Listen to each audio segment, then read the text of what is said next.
o'clock, but obviously Jay should have the plans. So thank you for having us. Thank you very much. Thank you, Omkar. That was a joke, of course. You're a very good-looking man. Thank you, Aparajita. Thank you, Suresh Garu, for having us. Thank you for this wonderful event. Thank you, Krish. And thank you for our visiting friends from Germany. We have a Chris and a Krish. We have two of you on the same podium. Thank you, Chris. Thank you, Dirk. Thank you, Jayesh. Thank you, Amar. And to all the family of ZF. I think what's fabulous is those numbers that were just mentioned. I don't know how many of you know this, but you've just joined a very elite club. You know, Amazon's world's largest campus, world's largest presence in terms of number of employees is not in the US, is not in Seattle, is actually in Hyderabad. Now, ZF's largest technology center being in Hyderabad, you've just joined a league with Amazon, so I think the entire family of ZF deserves a huge round of applause.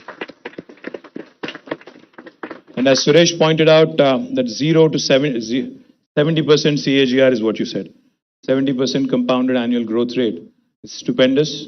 So going from 0 to 2900, you know, I think we all dream of our vehicles going from 0 to 114 in like 10 seconds and 5 seconds. I think that's the usual, automobile industry parlance.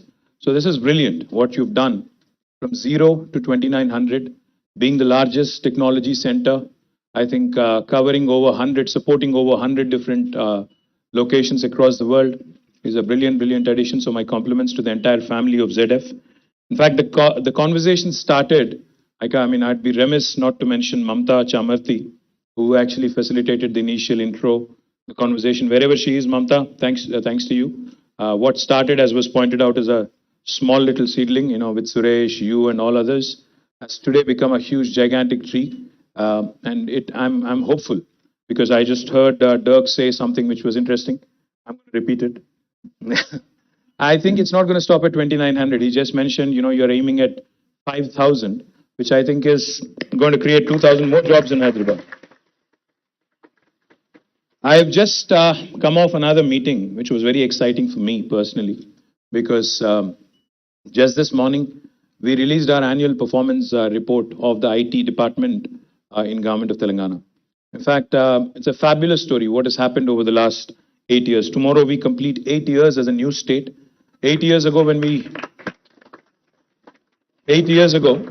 when the state was founded, the IT exports were languishing around 57,000 crores of rupees per annum.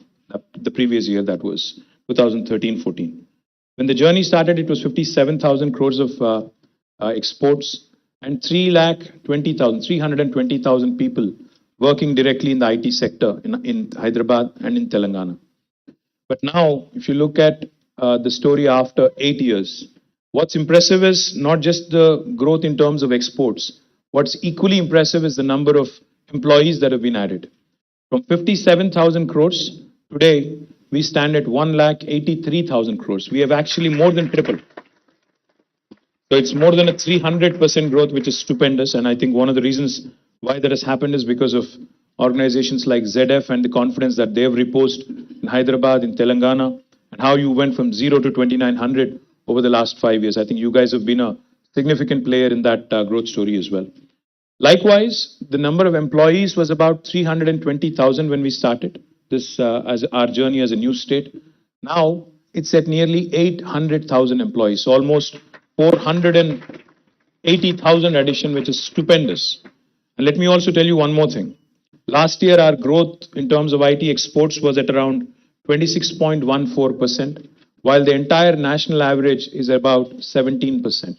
So we are growing at about 9% higher than the national average. And let me also tell you, according to NASSCOM, last year in India, across the country, about 450,000 new jobs have been added in IT sector, out of which 150,000 came from Hyderabad. That means 1/3 of the new jobs that have been created last year were created in Hyderabad.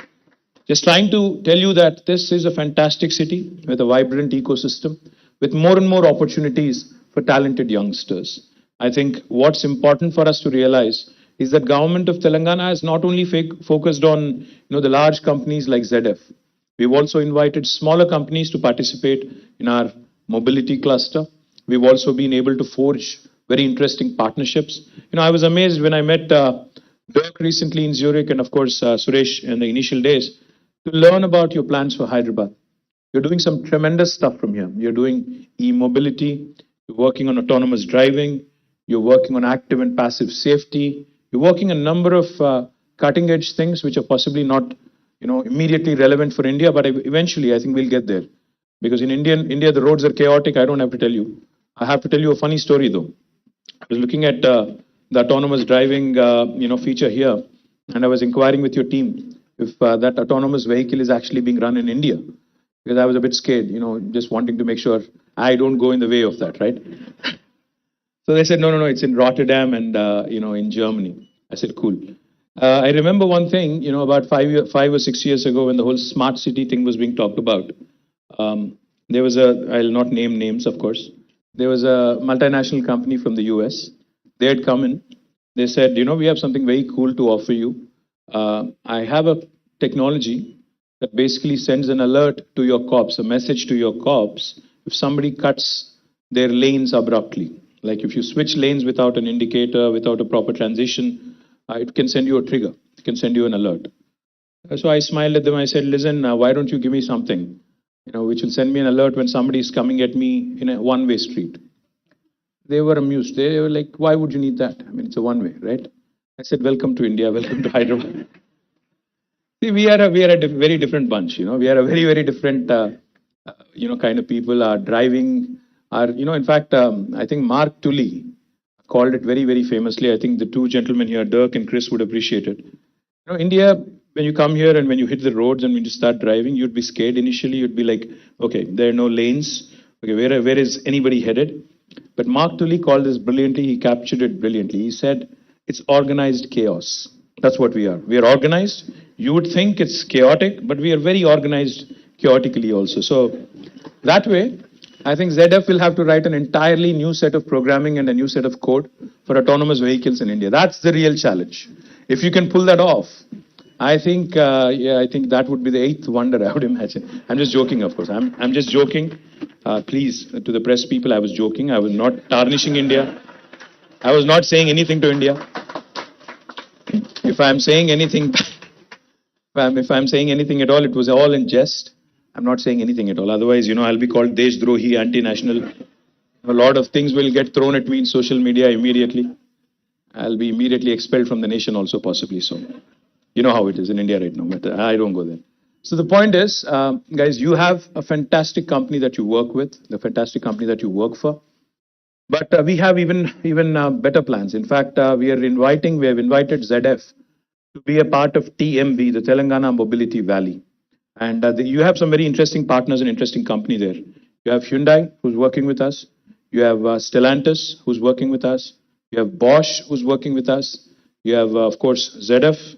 It goes without saying. You are in Pune, Suresh. So Intel, Qualcomm, Micron, and we also have Bharat Forge, the Kalyani Group. So all of these interesting players coming together and creating this mobility ecosystem is something that I'm truly upbeat about, because I believe the next frontier, because, for India, from a jobs perspective, from wealth creation perspective, is in emerging technologies, and mobility is one very important sector. Sustainable mobility, shared mobility, and a bunch of other variants of mobility that people talk about. When I say variant, I'm sure you're all thinking COVID. And let me also tell you, our strengths in life sciences, again, are unparalleled. In fact, Hyderabad is home to 1/3 of human vaccines produced globally. So we are the vaccine capital of the world. So all the ZF expansion plans that you have, guys, you are in safe hands is what I'm saying. You don't have to worry about availability of vaccines and all. The other thing I also wanted to request, Suresh. Suresh, I know you're based in Pune. I know you love Pune. I also went to school in Pune. I did my master's from Pune University. I also love Pune. I love Bangalore as well. But I think Hyderabad is the best, without a question. I love all these cities. Chennai is also nice. Chennai is also nice. They have a nice government, nice people. Delhi, I can't say the same, but I think they're also nice people. The government is not okay. They're okay. So Hyderabad is that location, Suresh, where you will get the best bang for the buck. I know that you just told me that for future manufacturing that you would have us in your plans. But for that, you have to come here, see us more often. With Krish, you have to talk more often. We have to bring you to our brilliant biryani and brilliant halim here. We have great stuff, by the way. I have to tell you, you'll not get that in Pune for sure. So all of this is what makes us what we are. A brilliant city. Communal harmony is intact. No nonsense here. No halal, hijab nonsense. We are focused on getting work done. We are focused on business. We are focused on economics, not politics. I think that's important, guys, because it's important for us to realize a country like India cannot afford to have politics supersede economics. We have to create wealth, if we have to create jobs, if we have to really aspire to be the best in the world, there is no substitute for any government but to focus on economics, wealth creation, job creation, and not nonsensical propaganda alone. Politics can happen every once in a 5 years. We can fight, we can let people decide who gets to do what. But the remaining time has to be completely focused on governance, delivering good governance, and ensuring that we create wealth for the nation. The reason why I say this is because each and every time I travel, I was in Davos recently. I went to the World Economic Forum. From there, I came to Zurich. I met Dirk there. Then I flew back. Went to London for a day, picked up my family, and then came back here. Each and every time I visit any country abroad, and I'm sure most of you do the same as well, especially after COVID, I'm sure most of you are on that revenge tourism mode, and a lot of you want to travel. Each of you is posting on Instagram about wanderlust. I know all that. So each and every time I visit any other country, I feel really bad. I come back with a mixed bag of emotions. This great country of ours, with amazing talent, amazingly talented people, amazingly talented think force, who has the ability to produce leaders for the rest of the world. We have our own Indian guys running Microsoft, which is not too far from here. We have our own Indian guys running Google, which is also not too far from here, their second largest campus. We have them running IBM. We have them running Twitter.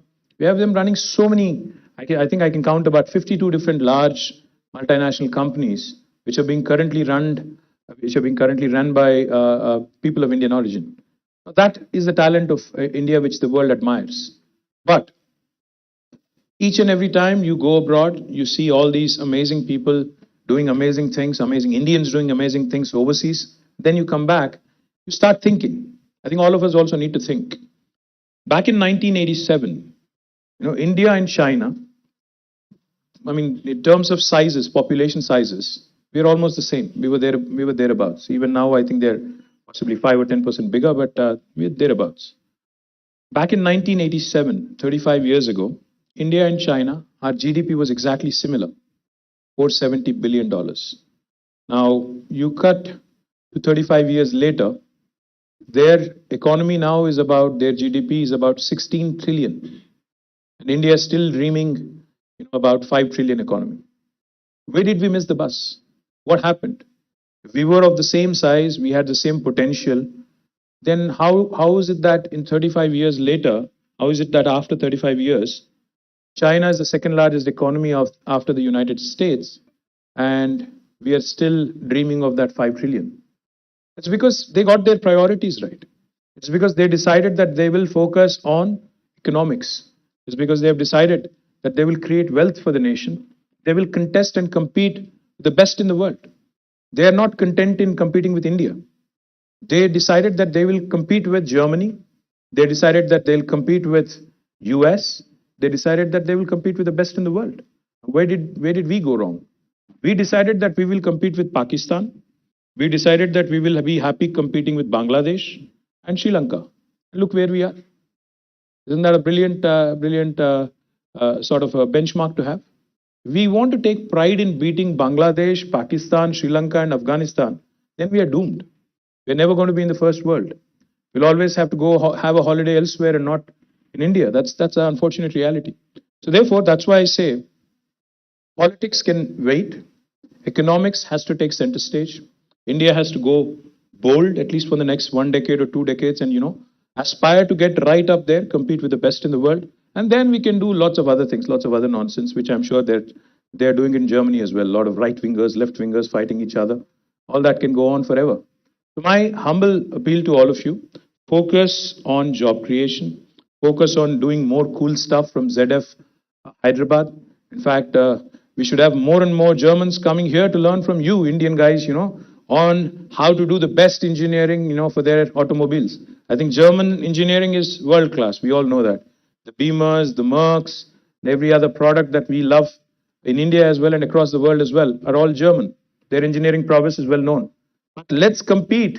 Let's actually create new benchmarks from this ZF facility in Hyderabad so that not only Dirk and Chris, but the entire ZF team will come here, learn from you guys, and appreciate you for your talent. So, all the very best. Thank you. Jai Telangana.